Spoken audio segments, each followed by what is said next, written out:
तो 8वें नंबर का छंद अपन शुरू करते हैं। त्रियंच गति के दुखों की अधिकता और नरक गति प्राप्ति का कारण, कि कैसे नरकों में जाता है जीव और त्रियंच गति में कैसे दुख होते हैं। वध बंधन आदिक दुख घने, कोटि जीव तै जात न बने।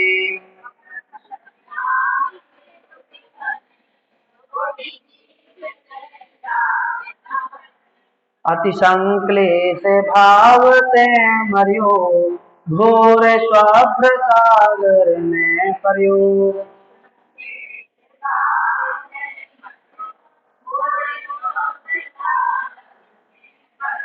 रिपीट करें सभी।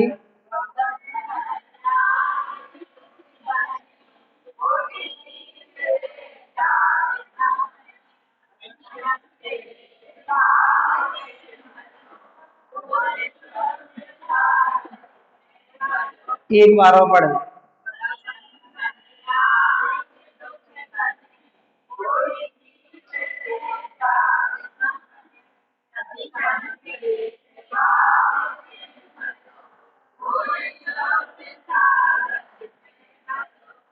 तो इस प्रकार से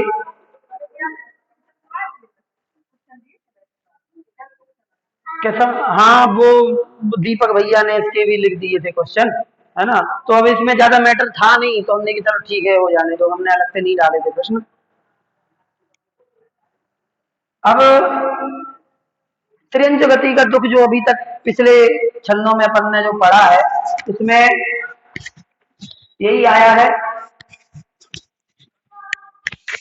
कि कभी खुद बलहीन बना, सैनी बना, तो दूसरों को मार के खाया, इसलिए वो फिर से दुर्गति में गया।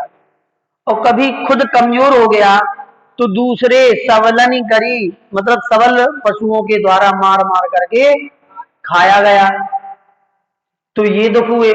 कल अपन ने बहुत सारे उदाहरण थे देखे थे, है ना। जो अब जैसे चूहा है तो उसको बिल्ली खा जाती है, बिल्ली है उसको कुत्ता खा जाता है, कुत्ते को जानवर दूसरे जानवर या फिर इंसान मारता पीटता है कि नहीं। ऐसे दूसरे पशुओं को वो भी है, तो सब एक दूसरे से बड़े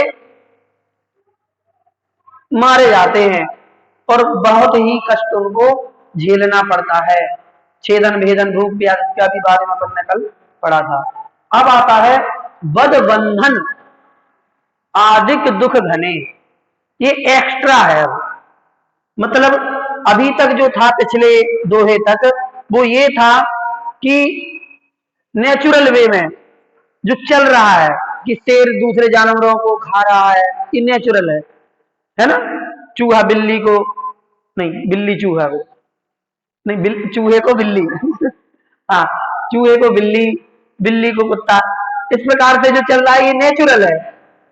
लेकिन अब आगे जो आ रहा है वध बंधन आदिक दुख घने, अब आगे जो दुख होते हैं ये एक्स्ट्रा है, जिनकी कोई सीमा नहीं है कि कहां क्या होगा। वध मतलब जान से मार देना, तो अब किस जानवर को इंसान कहां मार रहे कोई ठिकाना नहीं। मतलब ये समझ लो कि किसी भी जानवर को अपनी जिंदगी का कोई ठिकाना नहीं, कब कौन उसको मौत के घाट उतार दे। जानवर यदि सड़क पर है तो ये ठिकाना नहीं कौन सा वाहन उसको वाहन ऊपर चढ़ा दे। इतने कुत्ते, ठंडियों का मौसम आएगा अभी, और तो नए नए जो कुत्ते के बच्चे हैं जो जन्म लेते हैं अभी सर्दियों के मौसम, तो एक एक जो होती है वो कुतिया, उसकी कितनी होती है संतानें, कम से कम 8 6। और आप देखना कि पूरी ठंडी निकलते निकलते 8 में से तो एक बचेगा, कहीं 2 बचेंगे, है कि नहीं। सारे के मर जाते, कैसे मरते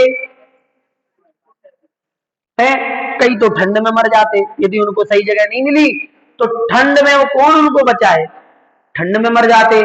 कई छोटे छोटे पिल्ले होते हैं, तो जो दूसरे जानवर कोई हिंसक प्राणी मिला वो उसको उठा के ले जाएगा, मर जाएंगे।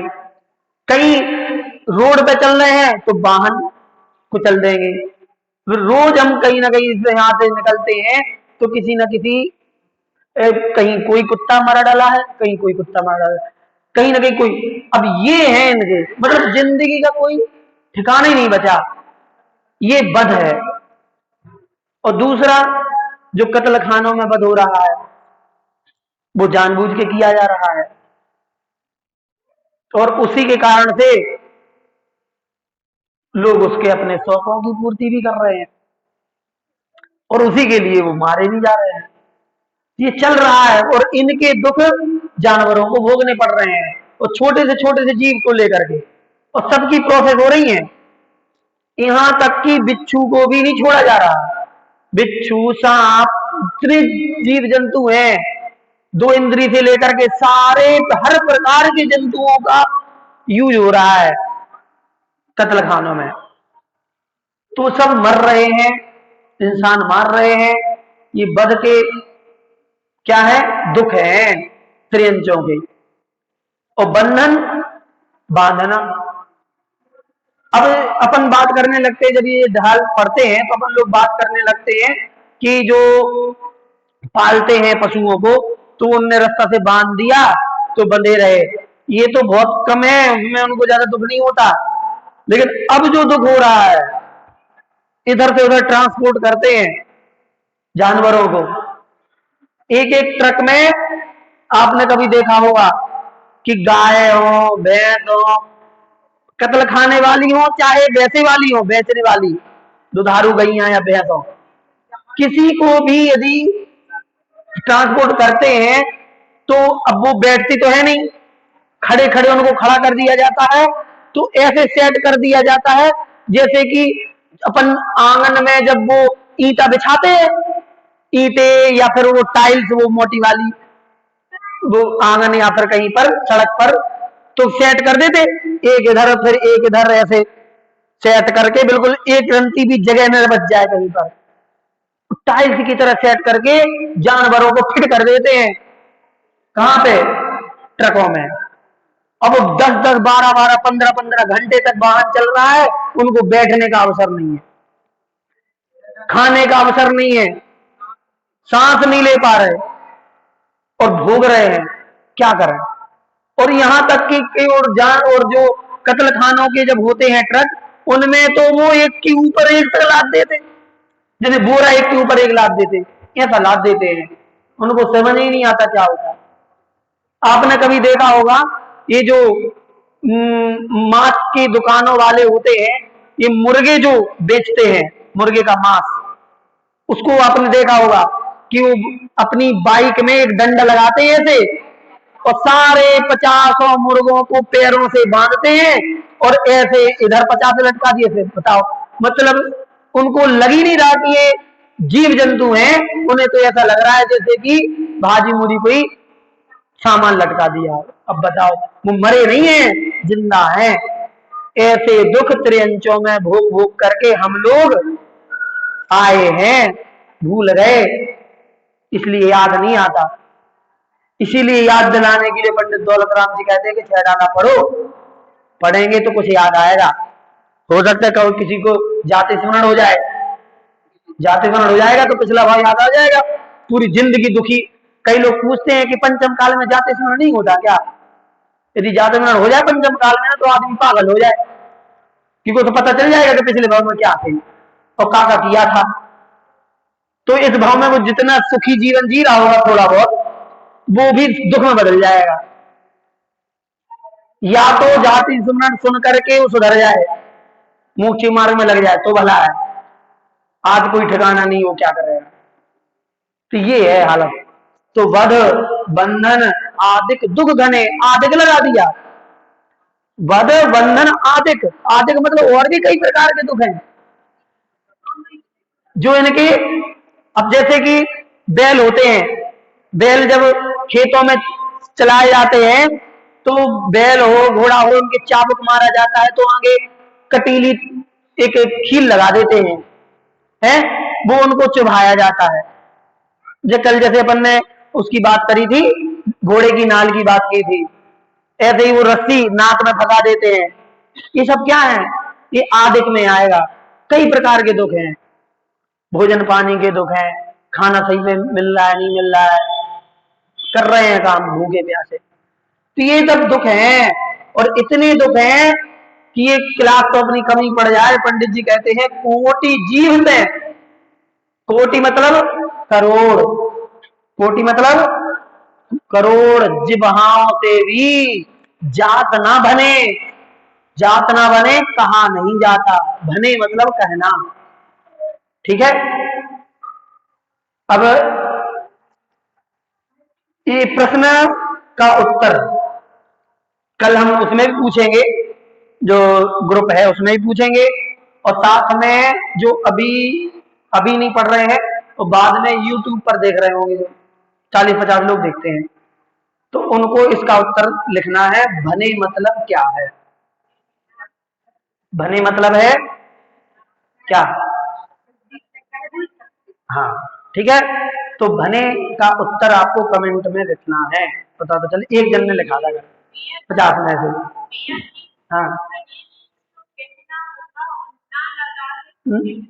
हाँ, तो भने मतलब कहना, और ना मतलब नहीं, जात मतलब जाता, कहा नहीं जाता, करोड़ों जिह्वाओं से भी नहीं कहा जाता, इतने दुख होते हैं। अभी तो अपन एक जंतु की बात कर रहे हैं, कितने करोड़ों प्रकार के जीव जंतु हैं, सबके अपने अपने दुख हैं, और वैसे दुख भोग होकर करे वो मर रहे हैं। और कैसे मरते हैं? अति संक्लेश भावतः मरे हो। अति संक्लेश, संक्लेश किसे कहते हैं?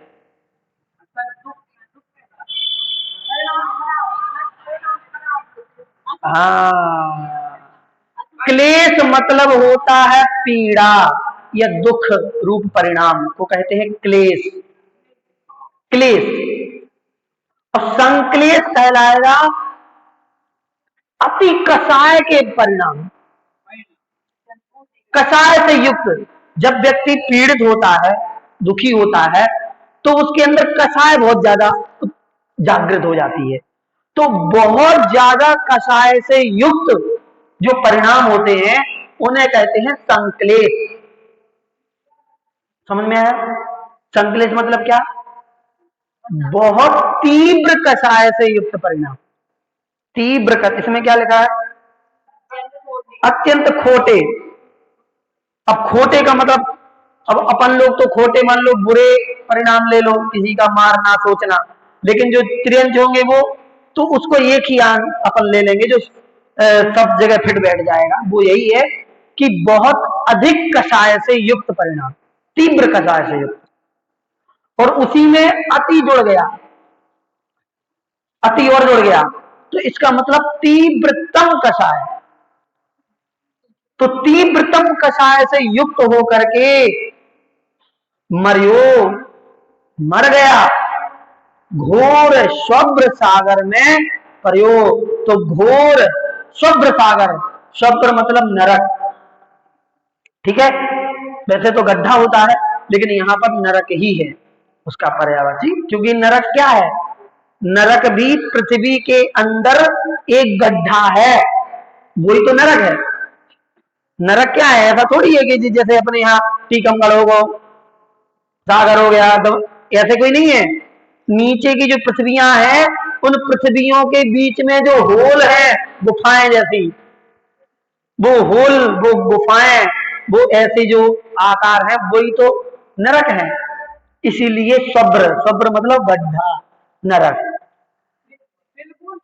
बिल, बिल उनकी बिल बोलते हैं शास्त्रीय भाषा में।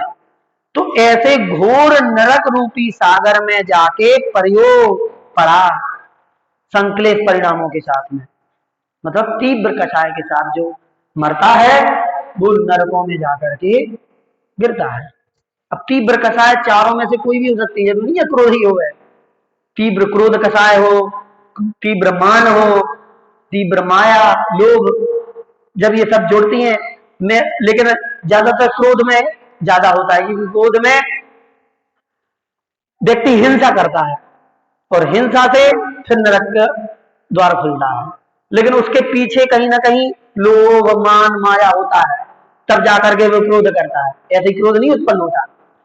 क्रोध के पीछे कहीं ना कहीं मायाचारी होगी, कोई न लोभ होगा, मान होगा, उनके कारण से वो क्रोध करता है, नरक में जाता है।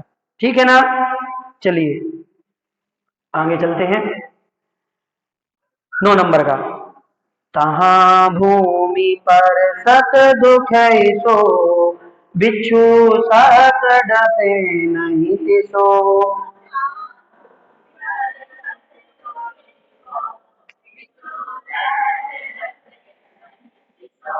तहाँ राज श्रोणित वाहिनी, कृमिकुल कलित देह दाहिनी।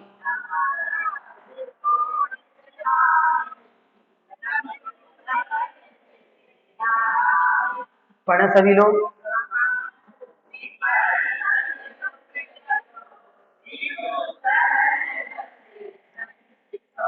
तहाँ राज श्रोणित वाहिनी, कृमिकुल कलित देह दाहिनी। एक बार फिर से पढ़े।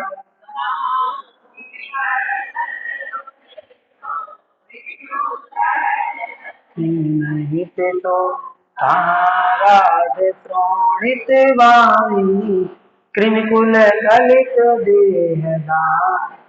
अब देखो, अब यहाँ से नरकों के दुख शुरू हो रहे हैं कि अब वो त्रियंच जीव, उसको अपने कर्मों के उदय से और परिस्थितियों से दुख हुए, और दुखी होकर के उसने अति संकलेश परिणाम किए, तीव्र कषाय वाले परिणाम किए, और उन तीव्र कषाय के परिणामों के कारण से वो कहा गया, घोर स्वभ्र सागर, घोर नरक रूपी सागर में जाकर के गिर गया। अब देखो, सागर, नरक को सागर के साथ जोड़ा है, नरक रूपी सागर। इसमें भी एक साइकोलॉजी है समझाने की। क्या है कि जैसे समुद्र में कोई आसमान से गिरे, एरोप्लेन से, हेलीकॉप्टर कैसे भी, और बीच समुद्र में गिर जाए, अब कैसे निकलेगा बताओ। चारों तरफ पानी पानी है। हम कह रहे हैं कि वो पानी में ना गिर के किसी नाव में ही गिर जाए, और नाव में कोई हो ना, तो भी उसके बचने के आसार नहीं है। उसी तरीके से जो नरक भी एक समुद्र की तरह है, पहुंच जाता है तो वो इंतजार ही करता रहता है कि कब हम इसे से मरें और निकलें, लेकिन उसकी आयु खत्म होती नहीं है, क्योंकि इतनी लंबी आयु होती है, कम से कम 10,000 वर्ष है। सोच लो अब, इतने एक एक दिन कितना बड़ा होता है, 10,000 वर्ष नरकों में कैसे इकट्ठा होगा। तो दिन रात ही कहता, फिर सागरों की आयु मिल जाए आगे के नीचे की, तो फिर लगता कि भैया कहाँ फंस गए, कैसे, और मरना है नहीं, मरना है नहीं। तो तहां भूमि पर सद दुख इसो, तहां मतलब वहां पर, भूमि जमीन को, परसत स्पर्श करते ही, इसो दुख ऐसा दुख होता है, बिच्छू सहस डसे नहीं तिसो, ऐसा दुख होता है जितना दुख तो हजारों बिच्छुओं को डसने से भी नहीं होता। क्यों? क्योंकि वहां की मिट्टी, वहां की घास, वहां के तिनके इतने चुभते हैं, डंक की तरह चुभते हैं, और जैसे ही जमीन को स्पर्श करता है वो, वैसे ही उसको ऐसा लगता है जैसे हजारों लाखों बिच्छुओं ने एक साथ डंक मार दिया, तो तड़पड़ा जाता है। पहली बार का अनुभव होता है, फिर धीरे धीरे तो उसे आदत हो जाती है, लेकिन पीड़ा तो होती रहती है। तो जैसे ही वो गिरता है, वैसे ही वहां की जमीन को स्पर्श करके इतना दुख होता है, इसो दुख, इसो मतलब इतना, या ऐसा दुख होता है जैसा कि सहस बिच्छू डसे नहीं, वैसा दुख तो हजारों बिच्छुओं के डसने से भी नहीं होता। और क्या होता है, तहां राज श्रोणित वाहिनी, वहां पर राज श्रोणित वाहिनी, श्रोणित, राड मतलब होता है मवाद पीप वगैरह, श्रोणित मतलब रक्त, हाँ ब्लड। तो मवाद, रक्त आदि जैसे पदार्थों की वाहिनी मतलब नदी, वाहिनी मतलब नदी।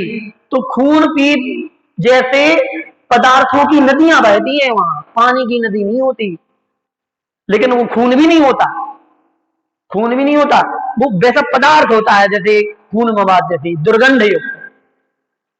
कृमिकुल कलित देह दाहिनी, और वो वाहिनी कैसी होती है? कृमिकुल कलित, कृमि मतलब कीड़े, कुल मतलब समूह, कलित मतलब भरा हुआ, कीड़ों के समूह से भरी हुई है वो।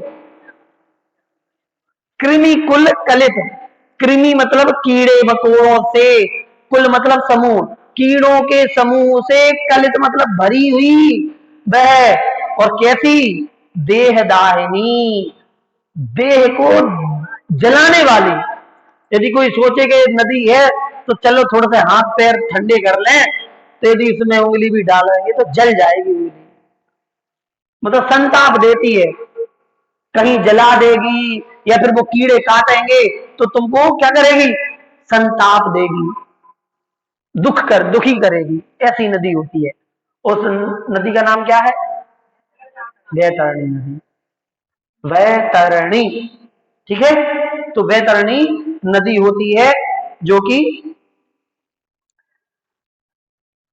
कीड़ों से भरी होती है, खून पीप आदि पदार्थों से भरी हुई होती है। इस प्रकार की नदी वहां पर होती है जिससे भी दुख उत्पन्न होता है। ठीक है, चलिए। हाँ,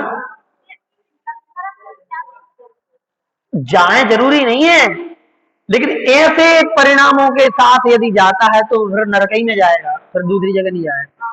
ठीक है,